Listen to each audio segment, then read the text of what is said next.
So, A'udhu billahi minash shaitanir rajeem. Bismillahir rahmanir rahim. Rabbi shrah li sadri wa yassir li amri wahlul 'uqdatam min lisani yafqahu qawli. So, Amal, how are you? I'm doing good, so how are you? Alhamdulillah. So, in today's session, we will talk about a relationship with different portion of different chapters in Quran.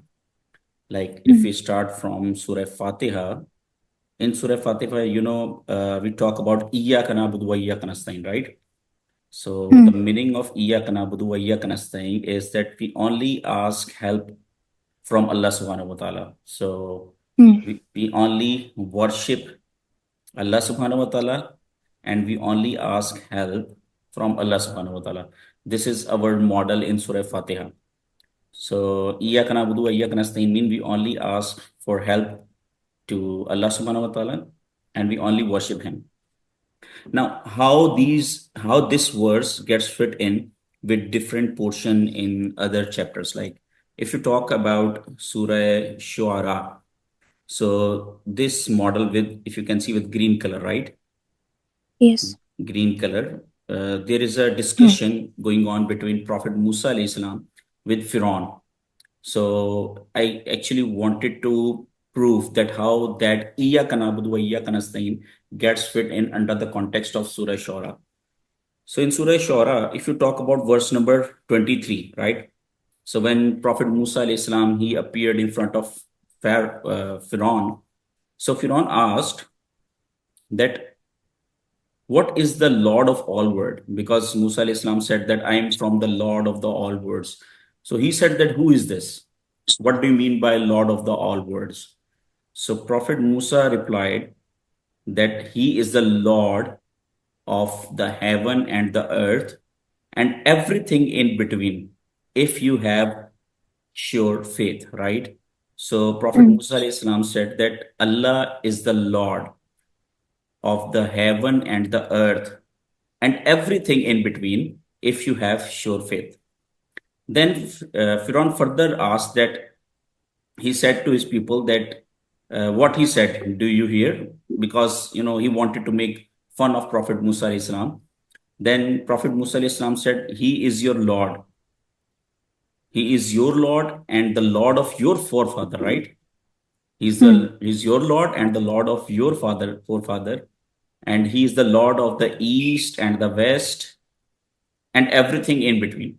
So that is how Prophet Musa discussed the concept of Allah subhanahu wa ta'ala in front of Firaun, that this is the power of Allah subhanahu wa ta'ala, that he is the Lord of Firaun and your forefather, and he's the Lord of East and West, if you had sense.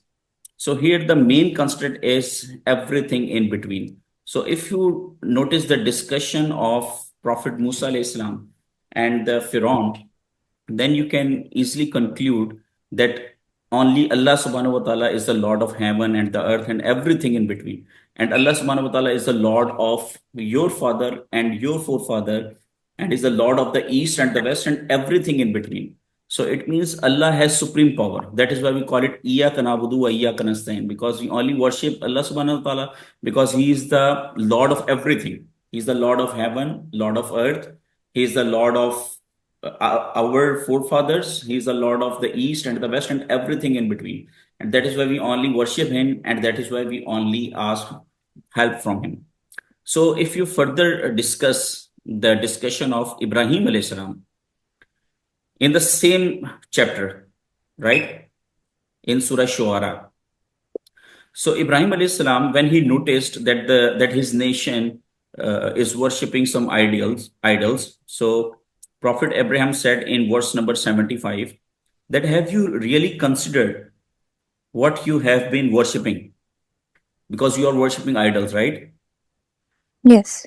Then further he asked that you and your ancestors, have you ever considered that to whom you are worshipping? You are not worshipping Allah subhanahu wa ta'ala. And then Prophet Ibrahim says that these idols and everything, because Prophet Ibrahim's nation, they used to worship idols, they used to worship, stars, sun, and everything. So Prophet Ibrahim says that whatever you worship, they all are my enemies. They are enemies to me, except the Lord of all words. You see, in verse 77, Surah Shu'ara. So Prophet Ibrahim is saying the same words which is we found under the discussion between Prophet Musa and Pharaoh. So Prophet Ibrahim says that I only worship Allah subhanahu wa ta'ala, the Lord of the all worlds. So if you look at this point of the all worlds, so it connects with everything in between. You understand? Yes. Yes. So this dialogue is particularly related to that concept which is said by Prophet Musa alayhi salam, that Allah is the Lord of the heaven and the earth and everything in between, and Allah is the Lord of the east and the west and everything in between. Then Prophet Ibrahim says that why I am worshipping him. Prophet Ibrahim says that he is the only one who created me. He alone guide me. He is the one who provide me food and drink. So I am worshipping him because he has created me. As Prophet Musa said that he is the father of you and your forefathers, right? So Ibrahim alayhi salam said that he created me, he provides me food and drink. In verse 80, he heals me when I am sick. So why we should not why should we not worship Allah subhanahu wa ta'ala, and why we should not ask help from Allah subhanahu wa ta'ala, who has created us, who has given us food and drink, and who cures us when we are sick. Then Prophet Ibrahim says that he is the one who will cause me to die and then bring me back to life, right? And then in verse 82, he says that he is the one who I hope will forgive my flaws on the day of the judgment. So it means Allah is the Lord of the day of the judgment. Allah is the Lord of the heaven and the earth and whatever in between. Allah is the Lord of the east and the west and whatever is in between. And Allah is the Lord of our forefathers and the whole universe. And He is the master, He is the Lord of the day of the judgment. So Ibrahim alayhi salam says that He created me, He gives me food for drink, He food and water to drink. He heals me when I am sick. He is the one who causes me to die and He will bring me back to the life. He is the one whom I hope that He will forgive my all flaws on the day of the judgment. And in verse 83, He also mentions that He is my Lord who grant me wisdom. So wisdom again, it is everything in between, right? Said, and Yes. he prays that and join me with the righteous, the righteous people. So if you talk about righteous people, so righteous people mean all the prophets and all the I mean the good people of Allah subhanahu wa ta'ala. And he said that I pray to my Lord that bless with me the honorable mentions in the later generations, and among make me those who are awarded with the garden of bliss, or you can say Jannah. So Mm. he is also praying from Allah subhanahu wa ta'ala. So Mm. we have so far discussed the discussion of Prophet Musa alayhi salam with Pharaoh and discussion of Prophet Ibrahim with his nation. Now we come to the point that how Allah subhanahu wa ta'ala speaks to Prophet Muhammad sallallahu alaihi wasallam in Surah Naml and in Surah Mu'min, that you should ask your nation the same questions in detail which have been asked by Prophet Musa alayhi salam and Prophet Ibrahim alayhi salam to their nations, right? Mm. Yeah. So what are those questions?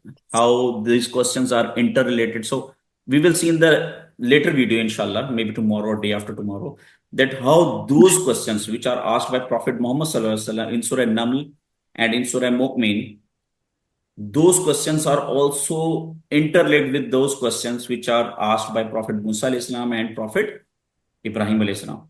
So we will see in detail that Prophet Muhammad sallallahu alaihi wasallam, he asked everything in this Surah Naml and in Surah Mu'min, each and everything like earth, land, mountain, rain, food, drink, east, west.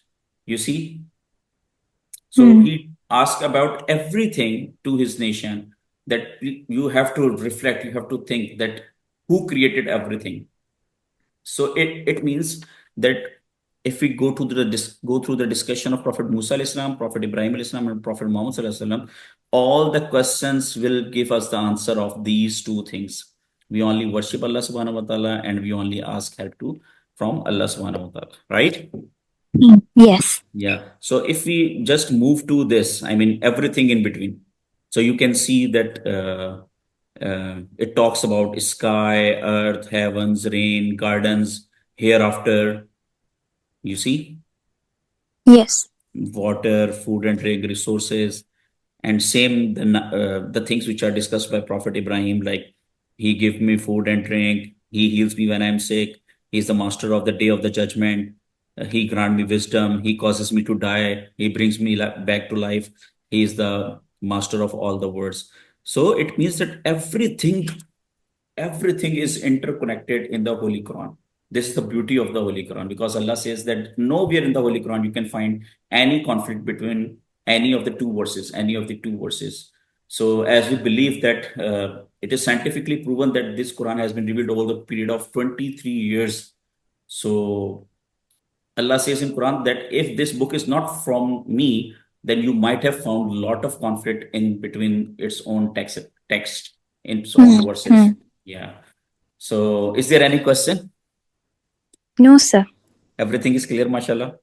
Everything was clear, mashallah. Mashallah. So, in the next video, we will discuss the verses from Surah An-Naml and Surah Mumin, which is related to Prophet Muhammad, right? Okay. Yes. Yeah, inshallah. Thank you so much. Take care. Take care. Thank you so much. Thank you so much, sir. Thank you so much.